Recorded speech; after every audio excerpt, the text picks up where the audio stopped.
Hello, this is Einar from Unity Center Web TV. Today we have an exciting visitor from UK. Emma Stow. It is UK? Yes, it is very much UK. The last one I said he was from Germany and he was from California. It was only the video. No, you got the right country. Yeah. Emma, you're an astrologer. Yes. And I think it's a special kind of astrologer. But can you tell me a little bit about how did you get into astrology? Why astrology? Yes. Well, I was a musician. I started out as a musician. Okay. And I was looking into understanding life, and a lot of things didn't make sense to me when I was younger. And I had an astrology reading when I was quite young, and I felt very seen. It was a very transformational experience for me. And so that started a lifelong passion in astrology. Yes. Fantastic, and that's where we are today. Today, it's they say it's special times. You say it's special times. Yes. What is special with today? Oh, well, we have opportunities, for example, as human beings, that our parents or our grandparents or former generations didn't have. In the field of awareness, in understanding how we're creating our own lives in harmony with the greater forces of creation. And we're living in a period of time where we have some very unique opportunities as human beings. So yes, it is different. Yeah, but is it the connection with special times? And some of us were waiting on something special to happen 21st of December last year. Well, something special did happen. Okay, what happened? I didn't see anything. Okay, so yes, I know there was a lot of expectations about the 21st of December 2012, and some people were relieved, some people were disappointed, because perhaps they had expectations to perceive more changes on in the material plane. But actually what did happen then was an alignment with our sun to the sun at the centre of the galaxy. And it was also the ending of a very long cycle, the equinoctial cycle, so the solstice was the beginning, the sort of tail end of this cycle, and the beginning was the spring equinox. So these two dates were very definitive, and although nothing actually happened in terms of something dramatic on a physical sense, it has really transformed our world energetically. And how do we see it today? How do we see it? Well, the changes are starting to filter into the physical world now. So we are starting to see it, and I think people may be not aware of how much they have changed in the last year. And I just say to anybody, just think of your life a year ago and think how you are now. And even that the changes are very profound that we're experiencing on physical and energetic levels, and they are filtering into the physical world. So we'll start to see more and more changes. Yes, but is this, they say it's more feminine energy. Is that what's happening? It's more going from the masculine to a feminine, more loving energy? Yes, it's a much more receptive kind of energy, and the power is changing. The power was in certain hands before, and the power is shifting. So yes, into a more receptive energy, a more responsive energy, a more interactive energy, more harmonious energies, and those are the energies that are being supported now. So that's why some people are struggling and some people are struggling less with that. Yes. So yeah, the changes are happening. Yeah. Your kind of astrology, you mean that we are very much in contact with the universe, the stars and sun and everything. Yeah. Can you explain that a little bit? Yes, well, astrology works from the perception that all life is interrelated. So what happens in the solar system or in the galaxy has an impact on us, and as we have an impact on the solar system, the stars and the galaxies. So because we're all part of the greater system of evolution, which we are interacting with, we're actually part of bringing it all about. So astrology looks at this connection and looks at the movement of the solar system and the relationship of our lives with the stars as a way of understanding our lives better, and as a way of giving us the ability to understand time cycles and how to live our lives in harmony with the solar system. So you mean that we also, well, not only the stars are giving us some kind of energy, we are also giving the stars energies. Every human person is giving away energy to the universe. Well, we are stars. Yeah, I've heard about that. Well, we're made out of the same stuff as stars, for starters. Yes. And Stardust. Stars are, we have within us a star. Life essence is a star. So we're interacting with all living beings in the universe. Yeah. And that's also what you call the God energy. You say that God is every living thing in the universe is a part of God. Is that also in astrology? Can you put that into the astrology? I mean, it depends on your. Not all astrologers would include God in that, or a creator. I mean, astrology traditionally is a system, is almost like a scientific system of interpretation, the movements and the cycles of time. You know, so some astrologers see God to be behind that as the universal creator, and others don't. Yeah. So, yeah. So that depends on every human being, then. Yeah, I mean, really, it's. I mean, the times that we are living in. What's interesting about it, you've probably heard about moving into the age of Aquarius. But the way I see that is each person becoming more aware of their own divinity, as their own ability to be divine creators, instead of needing to look to outside of themselves for super interesting. Yeah. Yes, that's one of the questions. You mean every person is divine? Yes. Yes. Yeah. It's a kind of stardust, but how can we feel that? Everybody is talking about getting into the heart. How do you mean we can do that?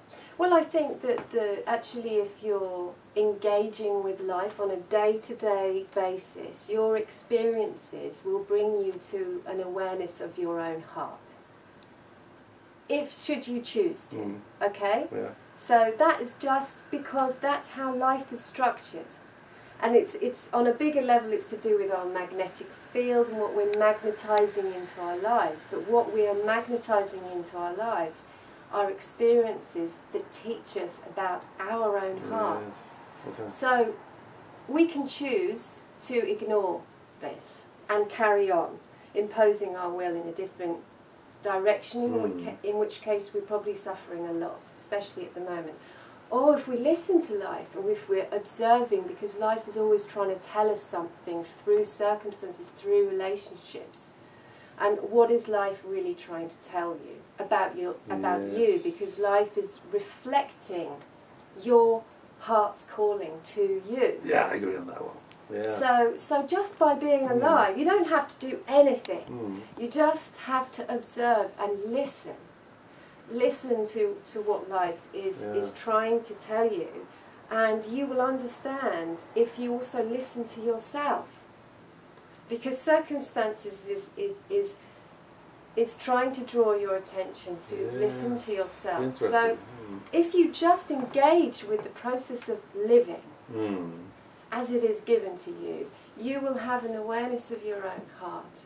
And then if you're honest about your emotions, you'll start feeling your heart. You'll start feeling the love in your heart. And one of the keys is knowing that you are worthy of fulfilling your heart's calling in this lifetime, which is really what you're here to do. So that's another obstacle sometimes to living from the heart. Yes, and that's what astrology can help you with. Yes. I also see people that's struggling. They're stuck. They can't go. What should I do? And then it's a time for a reading, astrology, or get a reading from kind of psychic, or something can give you a spark in some kind of direction. Well, sometimes it helps to get an objective perspective on the situation because, okay, you know the way that life works. Why is it that the same thing happens over and over again? Okay? Yeah. We have themes in life that come up again and again. Yeah. And so astrology can help you understand why, what it means. Why is that from a greater developmental purpose for it to relating to your incarnation or to your soul, let's say. So, and that can help you liberate yourself from maybe a cyclical thing that some people find very demoralising, and rightly so, because, you know, they think, why does the same thing happen over and over again? And it seems like a cruel joke, but it's life trying to wake us up. And in fact, it's life waking us up. So we learn to master these forces of within ourselves, these creative forces within ourselves, and then we can use them in the world responsibly. So it's just another tool for understanding our lives better. And then when maybe you have been opening up all your traumas and things, you can start co-creating with Mother Earth. That's also something you're talking about. Yes, yes. What do you mean with that? Well, as I mentioned, we're part of a great system. We're part of creating within a greater system of evolution. Okay? Yes. So, and one of the ways we're doing this is we're receiving a lot of particular solar influences at the moment, say energy from the sun. And we respond to that energy in a certain kind of way, and that then gives energy back, and decisions that we make in life have a certain energy depending on how they resonate with our own heart or soul. So that's why personal fulfillment is really a key. Because when you're actually living from the heart, you're connecting to these greater universal forces, and you're being supported. Yeah. You're being supported. Then life's not just a struggle. Life is a process of accepting your own creative purpose or your own creativity and enjoying that. Enjoying the gifts that you have, which is unique to every single person. Yes, that's what I think about. If somebody could find their mission on Earth, and everybody has their own mission, there's only one on the Earth that has this mission, and if you find it, I think you feel life is fun to live, and you get help with what they're doing. Yeah. And I see some people are always very lucky in whatever they do. Yeah. I think they're on the right path or something. Yeah, I think everybody's on the right path because they're where they need to be. Yes. They're exactly where they need to be. Everybody's on the right path, but it takes a commitment to your happiness for you to be so. And walking that path is not easy, because in order to be fulfilled in life, you have to face everything within yourself that is not fulfillment. And that's the process of liberation. Yes. It's the process of liberation, which is fulfillment. But yeah, you're right that being able to access life purpose is a tremendous breakthrough in a life. And because we all incarnated for a reason. Yeah, I think so too. Yeah. So your reason is to be an astrologer and helping people to find their passion in life, though. Well, my reason is to fulfill myself primarily, which is to speak about universal forces and the relationships between our lives and the greater evolutionary processes. And my main purpose is to remind people of who they really are. Yes. Because the thing is, people get sidetracked because the way that we're very easily distracted, and that's the main problem, is that we all have glimpses of what makes us happy, what makes us, that gives us inspiration, what we would love to do. But then we get distracted, and this distraction is very easy because there's also a responsibility to living the life that you love, that you would love. Yeah. You have to be a little bit conscious about what you feel is the right thing to do and what is easy to do. Yeah, I think you have to make a commitment to yourself. I think that is probably one of the keys. Yeah, but you would feel it, this is the right way. Yeah, yeah, it's like, but that is something, that does come from the heart.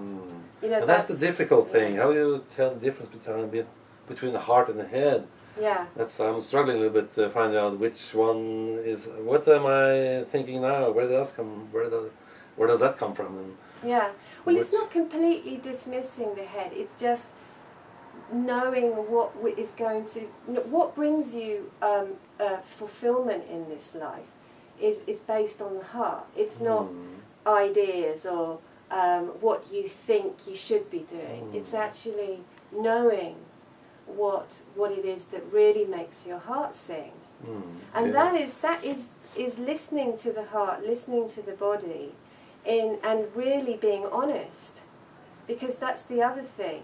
Sometimes we don't want to know, because we think life will be easier for us if we just do what we think we should be doing. You know, to please other people or whatever that reason is. But stepping into that, in fact, as I said, there isn't an awful lot of choice, because life will continue to remind us. Yes, until we understand. Yes. And when you understand, you maybe jump up a stair and then you get new problems. Well, you do, but at least you can enjoy it more. Fantastic. You know, and at least you realise that you have the power to change. Yes. Whereas before that, you just think you're a victim of circumstance. Yes, of course. Whereas, and then when you understand yourself as a universal being, as a universal creator, that is actually part of creating this new world with Mother Earth, as you asked that question you asked about co-creating. Because just by living on this, incarnating on this planetary body, we are sharing this period of creativity with this planet. You know, it's a very intimate relationship. And when we have a deeper connection to our hearts, we can appreciate more the subtleties of these experiences. A bit like in food, you know, if you really enjoy food and there's all these different flavours. Well, that's just what life is like. That's the level you could be appreciating every moment of your life. Like, oh, you know, all these different textures and sensations. And so it's just even using more your senses and your feelings and what moves you in life. And enjoying it in a much more incarnate kind of way can give you a lot more clarity about this part. But you also mean when you're in contact with your heart and you find a new aha thing, and your heart is blowing up, then this also is doing something with the Mother Earth and helping Mother Earth. Is that what you're talking about, co-creating? Yes, because what the Earth responds to, and what the stars respond to, and what the other planets respond to, is your fulfillment, is your love, is your appreciation. It's like, think of yourself, right? If I appreciate you for all your very unique qualities, I know. Thank you. you just said if. Like I am now. Like I am now. You feel different, right? You feel appreciated, and so that changes the way you feel about me, because you see, you feel seen, you feel appreciated, you feel respected. So this is just the same with the planet, and they want nothing more. Yes. They want nothing more from us than our own appreciation. Nicely said. But also our own happiness, or our own, because it has a frequency that they respond to. And creation is all about bringing vision and manifesting emotion, really, let's say, and energy. The creativity is the manifestation. So whatever is your base energy, that is what will be created in your life. And that, because our lives depend on the planet we live on, and not just the planet we live on, but the star that we're rotating around and beyond. I mean, it goes on and on, right? Just having some appreciation of this interaction puts us in contact with these other forces of creation within this process. So then it's very exciting. So if you go, I go home from work and I appreciate, at last the warm weather is coming and the flowers are coming up. If I feel that appreciation, the earth is responding in some kind of way. That's right, exactly. It's the earth is responding, and then it's so easy. Yeah, and then it's so simple. Yeah.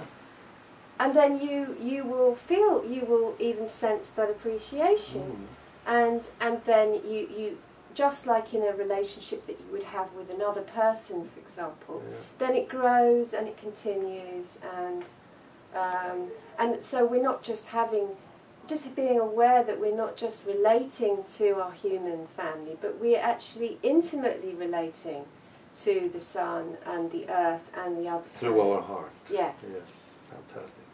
Nicely said. But we have to go on. I feel one of the things here is that you're doing this astrology readings and helping people to find their purpose in life. And right now I'll write in your mail address. Is that one you want? Yes. I'll put it right here. Right here. Down the bottom. Yeah, I'll put it there. And you're going to have... we could talk for hours, but we have to talk a little bit about your weekend course. You have lots of courses, and this weekend course you're going to have something about assessing soul signature. Yeah. That's can you tell me a little bit about that? So that this is some of the courses you're doing all over the world, so this is a little bit marketing for your courses. So, but this weekend, this Saturday, you have a chance to be at this course. Yes, well, I'm very much looking forward to running this workshop on Saturday here at Unity, and yeah, accessing soul signature is really about accessing or making a connection with the incarnational purpose here. So what I mean by soul signature is that because every single person, just by being alive, right, they are an infinite essence that is combined with a temporal physical body, right? So both of those are totally unique to them. One is infinite, one is finite. But they are completely, both of them in that union is completely unique. The body will never exist in that form again. Okay. Okay. And that essence is completely unique to that person, that infinite essence. And nobody else in the universe has that essence. No. Fantastic. No. So only you have your essence. So this workshop is a way of making a connection to this essence, which then we'll see can flow more into your reality. Fantastic. It's like your soul essence. And you can get a bit more clarity about what you're here for and what that would look like on a day-to-day level. Yes. And just having more also experiences of your heart connection with the earth and the sun and beyond. So it's an experience of this relationship that we discussed, and the workshop is just a great opportunity to share it with a group. Yeah, to share this experience. Fantastic. It sounds terrific. Coming? Yeah. Maybe. I won't promise anything on camera. Okay. We usually have one last question for all our interviews. And that is, do you have a message for the world? Something you're burning for? And how you can tell them? What I'd say is to everybody is that you're not just a social being or a global being, you're a universal being. And never forget the significance of your life. And this is a time of great opportunity. It may feel very intense to be alive now, because in a way we're all being taken to the limits of ourselves, but hang on in there, because you're doing a great job just by being alive at the moment, and you will come to understand better the opportunities of your life. Fantastic! Just as I should say myself. I totally agree. You say it so beautiful. Thank you. Thank you very much, Thank Emma. you. Great to be here. See you. I'm going to have a reading. Oh yeah, the book. Oh, here's my book. Also the cameraman is following her. She has written a book that has been reviewed as a very good book for telling about the times now. Do you have anything to? Yeah, this is a handbook of living in these times. So it just is about the key areas of transformation in our lives, like emotions, relationships. So it's a very simple guidebook to read, and just gives some helpful tips to how we can make our way through these times. I have read it. It's fantastic. I'm just going to sell it on the workshop, and you have some books with you? Yes. And you can also buy it on Amazon? No, through my website. Okay. Okay. Not yet on Amazon. Put her website is here. Okay. Okay. Thank you very much, Emma, for being here. You're so welcome. Thanks for inviting me. You're welcome.